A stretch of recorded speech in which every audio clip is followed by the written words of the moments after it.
We are coming to the lunch symposium. Just a little bit of change of schedule. We only have one company for lunch symposium today because the speaker from Sanofi wouldn't be able to make it for today. So it will be postponed to tomorrow lunch symposium. So the next speaker will be by Dr. Jie Ying, who is a product specialist from YSP. She obtained a PhD in pharmacology from University of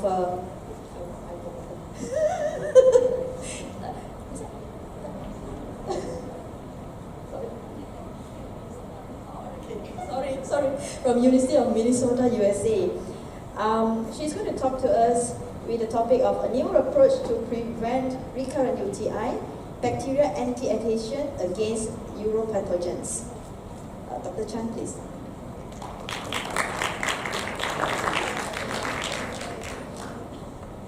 All right, I hope everyone can hear me.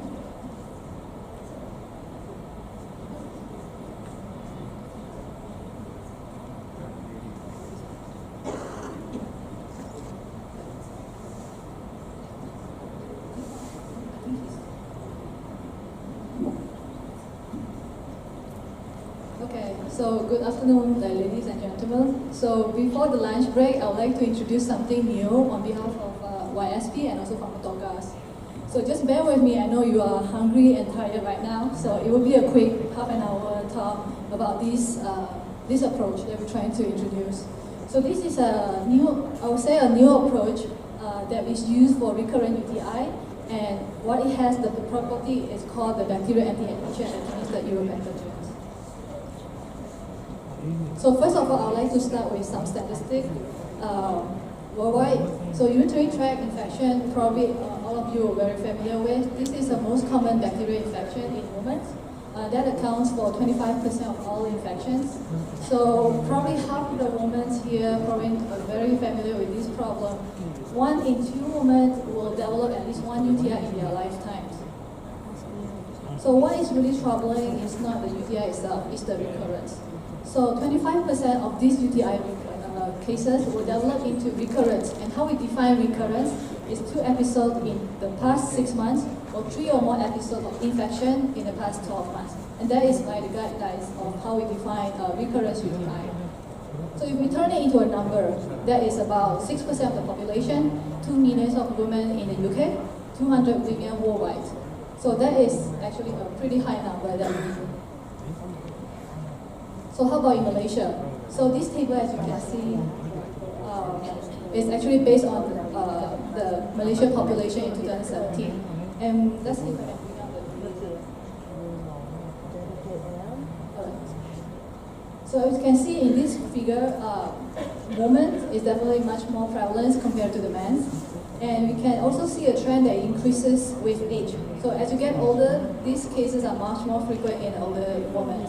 So this is, and you can see in the 15 to age 64, this is about a quarter of the cases, and majority of them are older folks, like older groups. For men, the frequency is usually associated with prostate hyperplasia or prostate pathologies. So let me briefly introduce the UTI. So there are two different types of UTI, the complicated one and the uncomplicated. So for the complicated UTI, it has this compromised urinary tract or host defense, and usually one few examples is like urinary obstruction, urinary retentions. Today I'm not going to focus on the complicated one. I will just like truly focus on the uncomplicated UTI. So by definition, for uncomplicated UTI is there is no structural urology or urological abnormalities, and they usually are more prevalent among like younger and menopausal, postmenopausal women. So infections in the bladder, which we also call the cystitis, is what we usually see. And a lot of time we want to prevent it from spreading into the kidney before it gets worse. So when we get into the kidney infection, it's called a pyelonephritis. So a lot of time in a urologist, we want to treat them when they have infection on the cystitis. So there are two populations that are at risk that I would like to focus on, but these are the 6 groups that are prone to the infections. But the 2 that are highly at risk for UTI, one of them is the sexually active women, and the other one is the postmenopausal woman. So the reason for sexually active women is very simple, because sex itself is a risk factor. So some of the ladies, they have having sex itself is actually they make them more susceptible for the infection is because 2 reasons. So these are the 2 reasons: the anatomical predisposition, and another one is the behavior. I'm sure that a lot of you are very familiar with this, and I'm not going to go into details, but these are things that make them very susceptible for the infections. But on the other hand, for the postmenopausal, the reason is a lot different. So for postmenopausal women, at this stage, they have a reduced level of estrogen. And usually, estrogen can be a natural antimicrobial in the bladder. So when they have reduced level of estrogen, they have this disrupted balance of the good bacteria in their vagina. And therefore, they are much more susceptible for the infections. So these 2 groups have a very different reason for UTI. So what are the options that we have to prevent this from UTI? Because this patient will keep coming back for the same infection, and what we can do is just treating with antibiotics. So the first one is the oral estrogens, and as you can see, because with the second population that have a reduced level of estrogen, technically if you replace the estrogen, will that actually help UTI cases? That's actually not very, it's not solidly proven. So that's why it's still a controversial whether or not it's going to help UTI cases. So another option is the vaginal estrogen cream. This is a lot more effective compared to the oral estrogens, and this is also proved to be safe by the Cochrane review in 2008. So the third method, which is the gold standard in many countries, including Malaysia, that is the low-dose antibiotic. So patient comes in, give antibiotics. If they have a second episode, more antibiotics. But this one comes with a lot of unwanted side effects. So one thing is the increase of the multi-drug resistant bacterial populations. So the more they take it, the bacteria are going to get resistant to them. And one day they're going to be out of antibiotics, or they're going to be out of option to treat the UTI. So another reason is that long-term use of antibiotics can also weaken the patient's immune systems, because we also kill the good bugs in our body, and we don't want that to happen. So this method has already been forbidden in France in 2010. So here I would like to highlight is to share with you some of the reports that is published by the WHO in 2016, showing that the antibiotic resistance has grown at an alarming rate due to overuse of antibiotics. So as you can see, Malaysia is one of these 114. So I'm not saying that antibiotics are a bad thing, it's actually very good, but I want to save it for other infections.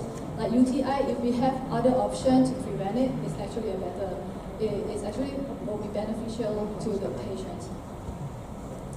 So this is a table that is published by the Ministry of Health Malaysia, just to show that the antibiotic resistance is quite high in Malaysia.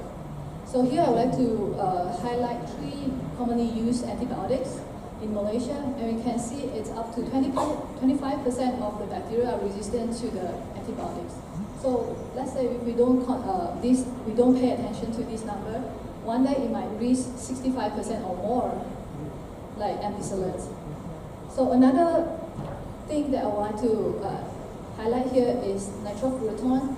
This is a less commonly used antibiotic in Malaysia, and we can see the number is only 2.4. So we can show that the more you use, the more you're actually creating the bacterial resistant population. So well, if we have a lot of options for antibiotic, why do we care? The thing is, the antibiotic drug industry is also dwindling. And the thing, there are not many new antibiotics that is approved for human use in the past 30 years. And that's because for bacteria to become resistant, they need as little as 5 months to become resistant. So that is actually a scary number. So we once you get the antibody that is resistant to one antibiotic, no matter how much you do it, it's just not going to be effective anymore. So that is also a problem. So what are the options that we have for recurrent UTI? The first option can be the probiotics. Well, if they have a disrupted microbiome in their gut and also vagina, probiotics can be one that help them. But the thing is, restoring the bacterial flora has not been proven very well. So the second option, which is what I'm going to introduce today, is the cranberry extract. So what I want to highlight here is not the cranberry, but it's the molecule inside the cranberry that has this property called the bacterial anti-adhesion that prevent the bacteria from binding to our bladder wall. So that is something that I would like to emphasize. We do have numerous clinical and scientific evidence to show that it is actually efficacious to prevent recurrent UTI. Well, if you want to know how it works, you have to know who's our main culprit. So E. coli is the most common Uropathogens, and you can see from this table, E. coli takes out most of the UTI cases in both uncomplicated and also complicated UTI. So how do they actually hurt our body or get into infection is that they have to first attach to our bladder to infect the host. So for them to have this mechanism, they have these molecules, the hair-like molecules that you can see in these pictures. This thing is called a fimbriae, and at the tips of this fimbriae, there has this sticky molecule called the adhesins. So this molecule is really important for the E. coli to attach to their host. And we call it, they have a specific binding on the target cells, which is our target cells in this case will be the uropathogen cells. So once they stick onto our bladder wall through the carbohydrate receptor, they will release any kind of urine flow to flush it out. Or they also use it as a mechanism to get nutrient from the host. So going into the details, there are two types of fimbriae, the type 1 and the type 2. So this type 1 is the mannose-sensitive, which means if you give mannose, they will block this interaction. But the thing, I think some of the doctors will prefer using this method. But here I would like to say that mannose receptor is very ubiquitously expressed in our body. So yes, it was true that mannose can block the interaction of the E. coli, but then it also binds to other side of our body, and therefore we have a lot of non-specific binding that may cause some side effect. One of the noticeable one is the pre-diabetic condition, because mannose is a sugar molecule. Sugar molecule that, well, you know that you can actually get it from the foods. So for patients with a diabetic condition, this is probably not a good option. So the second one is the P-type, which is the mannose-sensitive mannose-resistant receptor. So this one is, no matter how much you take, it's not going to affect this. So our product, the proanthocyanidin, which I'm going to explain what it is, it actually has a very specific binding against this P-type. And this P-type virulence, we call the virulence of E. coli, is actually responsible for 50% of bladder and also kidney infections. So this product, we call it Shine Urel, as this 36 mg of proanthocyanidin that blocks this specific interaction.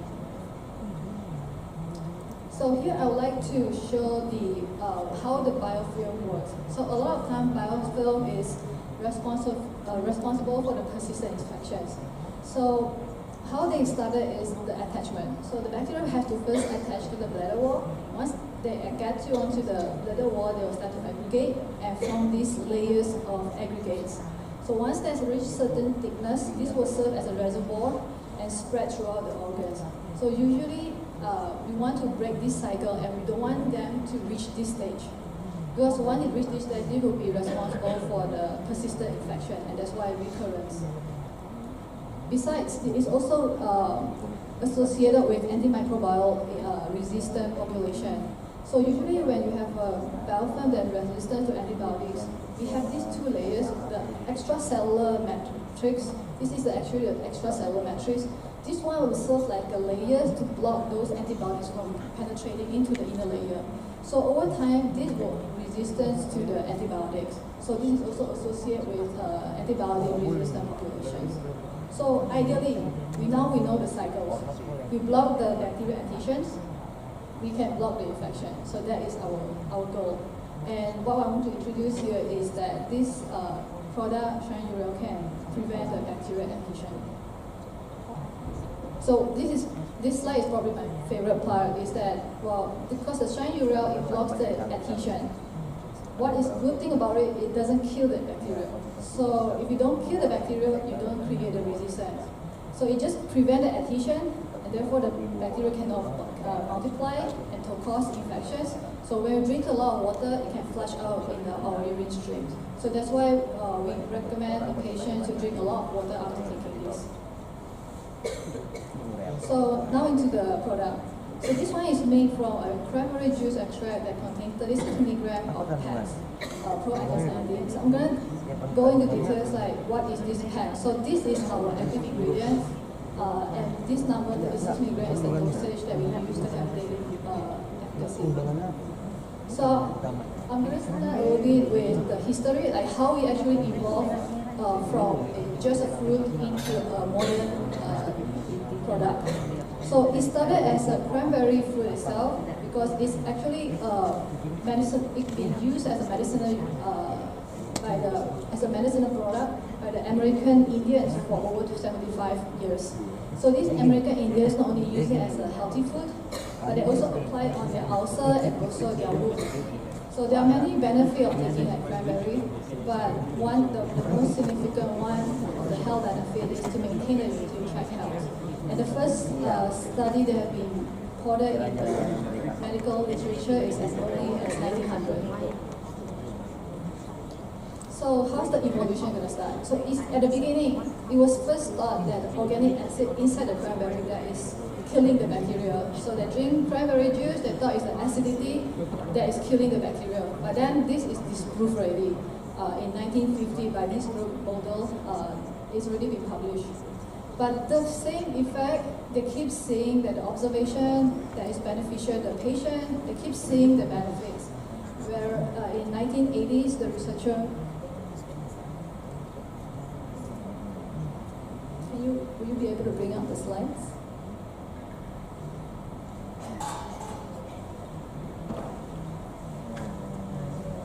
I'm sorry about this.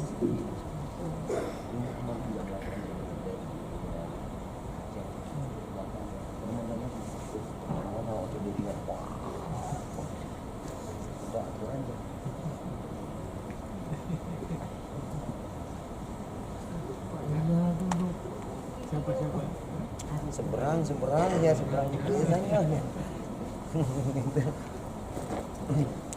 There we go. It's back. So yeah. So this is so back to the story. So it was disproved for the organic acid part. It's already disproved, but this benefit they keep seeing it in the patients where they see reducing the bacterial adhesion in the bladder. They also see reducing the bacterial adhesion in the patient.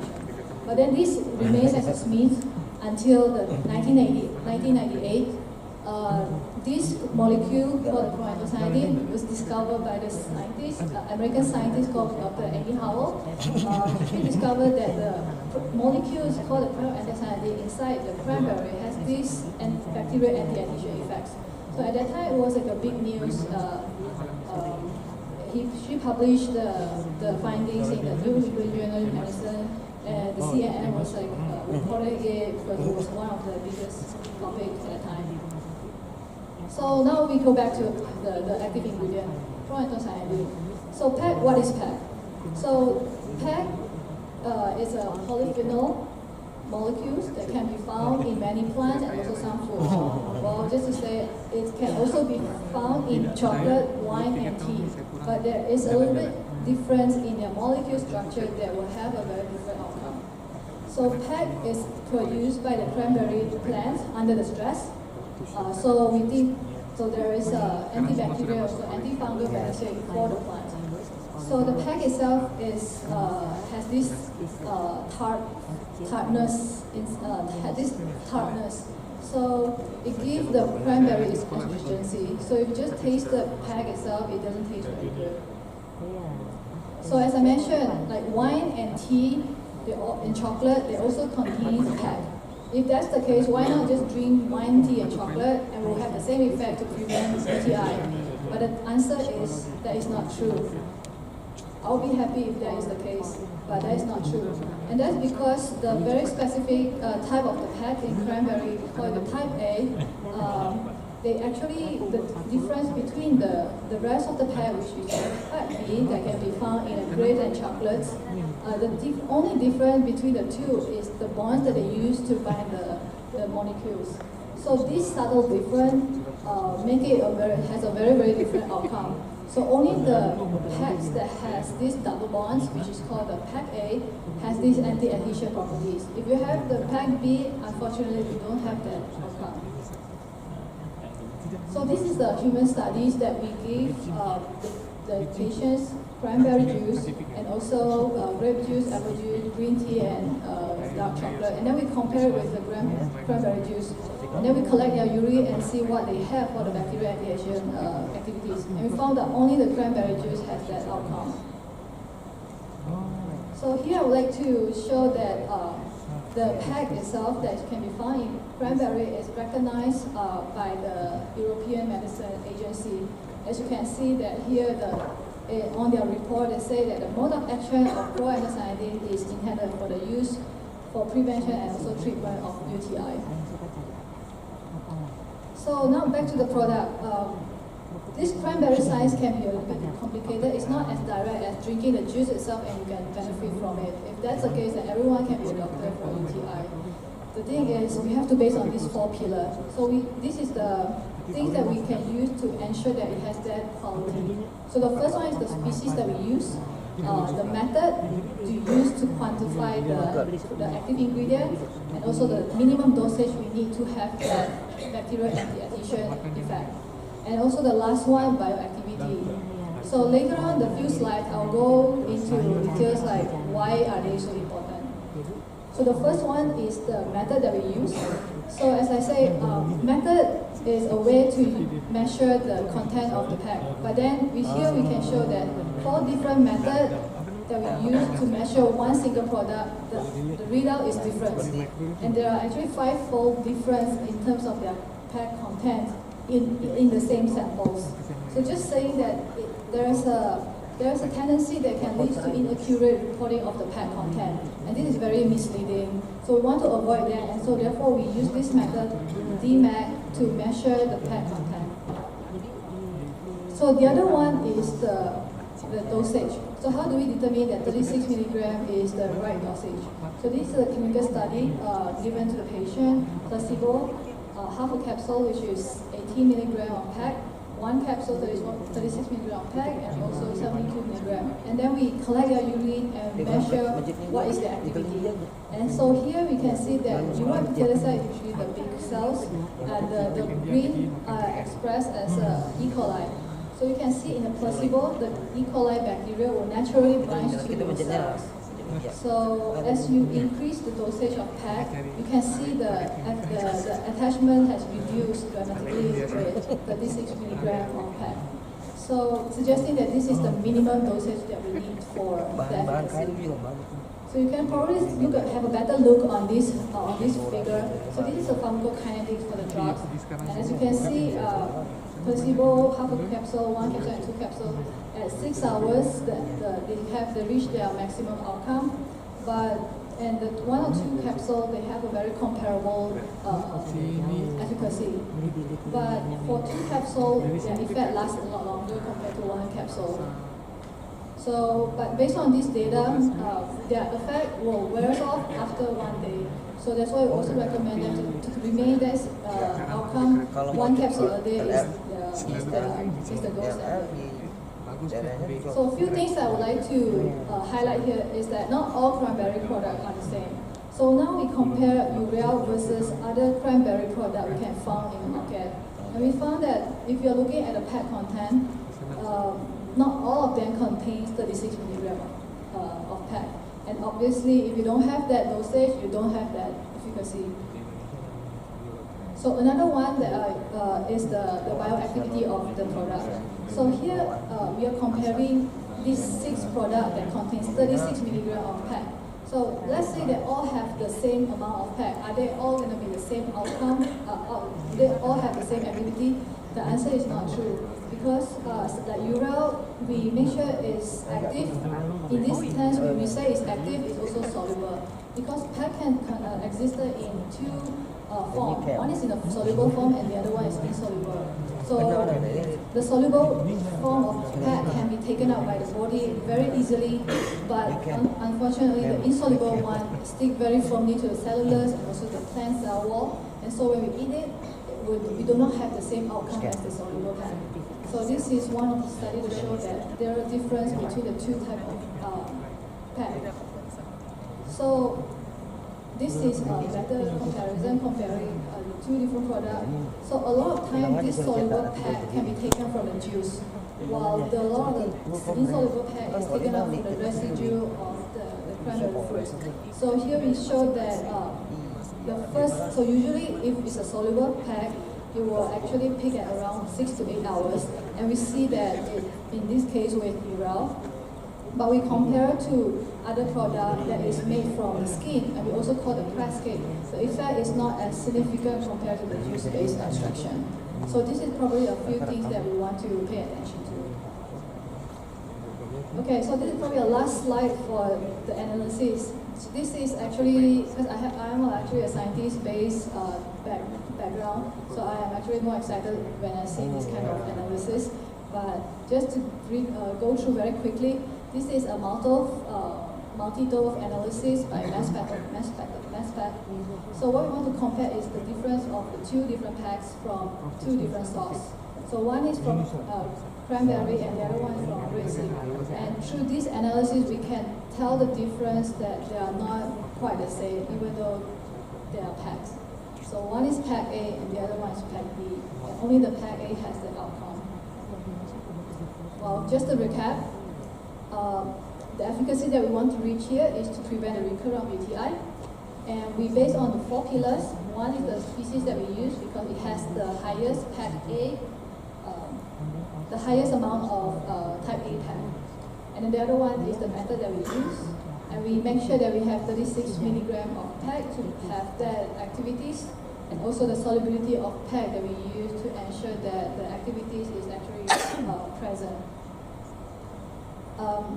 This is just a summary of shine Ural that it has this PEG content and quality that is ensured. I like this statement because it doesn't create any bacterial resistant problem. And I also want to take this quote from one of the journals that I read by Dr. Bouton in 2012. It's actually published in New England Journal, saying that recurrent cystitis should only be managed by prophylactic antibiotic therapy only when the non-antibiotic strategies are not effective. So actually for the end user and also the patient, if they're long-term using antibiotics, it's actually not a good option for them.